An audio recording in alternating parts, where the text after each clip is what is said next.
Hi, so lovely to meet you. I'm Sarah with that hashtag show. I am obsessed with K-pop Demon Hunters like everybody else. And I want to ask you, when it comes to making music, you come from two very different worlds. We've got musical theater, we have K-pop. Talk to me about blending that together and maybe some of the struggles, as well as things that you're going to take with you in the future of your own music careers. Yeah. I'll start. Yeah. Yeah. Well. I mean, I part of what one thing I love about theater and musicals is every story you're trying to find the voice and the sound for that story. And was so lucky to come onto this project when Ejae and Maggie and Chris, so many people have been working on it for years before I was a part of it. And so to get to come in and just start by sort of listening and supporting like literally the creatives who had already poured their heart into it, but also get to know K-pop in a way I was such a not like, remember you like sent me some New Jeans songs? The first week in, it was like, oh, okay. And you fell in love. I really, yes. And that like is just before we're even writing together. And then as we start building this out, it's just, EJ is such a genius writer.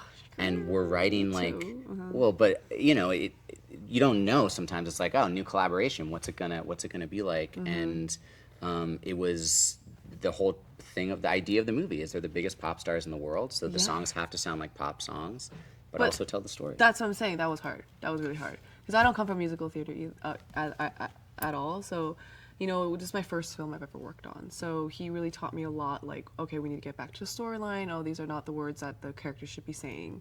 And I'm focusing on what's a cool bar. You know, I'm trying to write a punchline here, a cool concept. So I'm bringing that to the table. He's bringing the storyline and also like, you know, what's a good way that can move the story, right? Yeah. So we would have to put our ego aside, lots of compromising. Thank God Mark is a nice person. No, likewise. Because we would have fought. Yeah, because we were just like, Mark, like that doesn't sound cool. He'd be like, okay, EJ, but that's I'd be not so excited. I'd be like, oh, I think I get pop. Here's the thing. And He'd I'm be like, nah, no. not that. Okay. Oh, but this other thing and But yeah, that was the challenging part. yeah. That leads me to this, like, because there's a really like famous video of Taylor Swift and Jack Antonoff writing Getaway Car together, and they like figure it out in that moment. And it's like this big whoa light bulb craziness. Did you have that with one of the songs that you were just like working together, and then it all just kind of tumbled out and like? Oh, all of the Yeah, songs. yeah. I mean, sometimes it took longer, but absolutely all of the songs. Just because when you have a melody and you have a lyric and you also have a list of sort of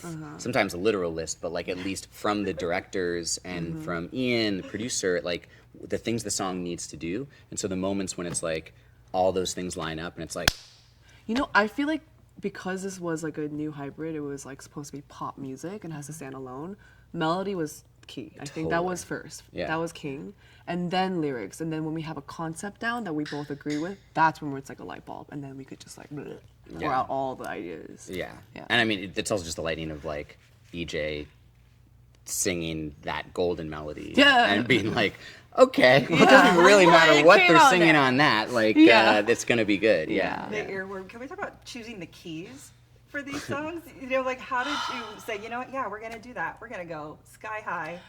It just happened to be going there. Like, the track was in that key. Yeah. I, again, was on the way to the dentist in the car, and I was just humming melodies. I did not know it was that high until I laid it down. Yeah. And I was like, wait, what? And then Mark was like, That's a good and I was gonna do head voice, and Mark was like, no, it sounds good with chest. And I was like, Well, because that's also who Rumi is. Like, Yeah. Rumi's voice is supposed to be the voice that seals the whole moon. That's what the pressure she puts on herself. Oh, and did so I it put needed that to be a high. pressure? Yes, you did. But responding to the track, too. It's like Teddy and Ido and 24 had built this amazing piece of music that's part so that good. we just are building on as part of the song. It was so fast for inspiration to come in. And even like I was honestly found my range writing these songs. Like Golden was one of them. Where you're like, oh, I didn't even know I could sing. No, I really did not know I could sing that high, like with chest. Crazy. Like full voice. Yeah, full yeah, chest, yeah, like whisper singing in the car. That was great. Yeah, truly, like. Yeah. Oof. Anyway, yeah. One of my other favorite songs is Your Idol, and I love what the Soldier Boys have such like double entendres in their music. Yeah, we did. Including this one, right? So like, you gave me your heart, now I'm here for your soul. I'm like, yeah, I'm 12 watching the Backstreet Boys. So like, We had so much fun. like Yeah, talking yeah. about finding that within the lyrics of having to like write this like fun poppy number, musical number, but then also having it so sinister at the same time. With that one, I got the track. I vomit a bunch of melodies. I kind of freestyle, and when I did that, then I Am Idol came out. I was like, wait, and I was like, okay, I was a K-pop trainer myself. Idolizing an idol can be very dark, and it can be kind of creepy, you know. So I was like, it could be kind of, you know, demonic in a way, you know, like idol world. There's a religious undertone to it too, but like yeah, but you know, it can be dark, you know. And so like that's, I think when we have a strong concept down, that okay, and Mark has to agree with that as well, so that we both can just But have like our there's such synergy. easy to agree to it. Again, like a concept like that, it's like you have K-pop idol. You have this. The directors already knew they wanted like Yeah. kind of like choir, sort of like fire. Let's ignore imagery. that. Sorry, Oh, let's sort just of cut that no, out. Yeah. Okay, we'll just cut that. Yeah. The directors knew what they wanted, but then also this idea of a toxic relationship that like you can idolize someone in a relationship too. So I was like, yeah, The EJ concept nailed it. already was double entendre, which is why it was easier to do Yeah, lyrics yeah. double entendre. But then it's so fun to just be like exactly like thank you for the pain because it got me going Going viral. viral. It's like that's fun to sing, you know, and it's like Yes. it has all Bars of and that. bars, yeah. Play another verse. I can be your sanctuary. It's like oh Yeah. that sounds sweet. You know, that's sweet. Yeah, exactly. It was really fun writing that. Yeah. I also spoke with Ian, and he said that there were 30 songs written for this movie. Is there one that you wish had stayed in, and one that you're like so glad it was gone? So there's like 30 songs, but each song had its own many demos and versions. Of So what- I think yeah, there were like yeah. lots of generally like demos, right? Oh yeah. I mean, there were probably I can't even hundreds for sure of versions of each of these. I mean, there Yeah. are songs that we wrote for like the intro that were like, oh, thank God it's not in there. Yeah. Thank God this- Oh whoa! There was one. I don't even think we should. You don't say we that should even title. say it. Yeah, it was very controversial. It was bad.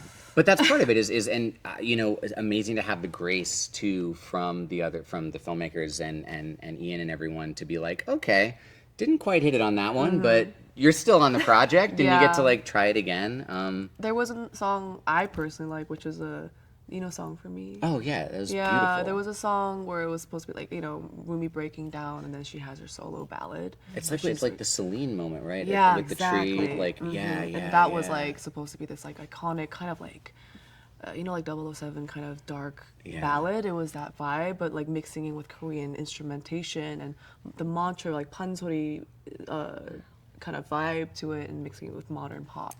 That one I really That wish one it was in it. That had like the cool like vocoder. Yes, it kinda, did have like, a- yeah, yeah. That was beautiful. Amazing. And my last thing, I would be remiss that you're sitting this front this beautiful keyboard. If you could say my favorite line, which is fit check for my napalm era, Okay. I would love it. Oh yeah, I don't even, but the keyboard's not that helpful. I don't think. Give for her the that. beat. Fit check for my napalm era. Yes, thank There you. we go. Yeah. There's a I go. nailed it. With No, the- I know it's a mirror line, but it's okay. Yeah, no, but well, technically I wrote. You wrote it. EJ laid well, it down. he put the lyrics down, but but yeah. but it like the top line of these rap like just to hear EJ go like No, I said fit check for the no era, and he goes, "Did you say napalm era?" yeah.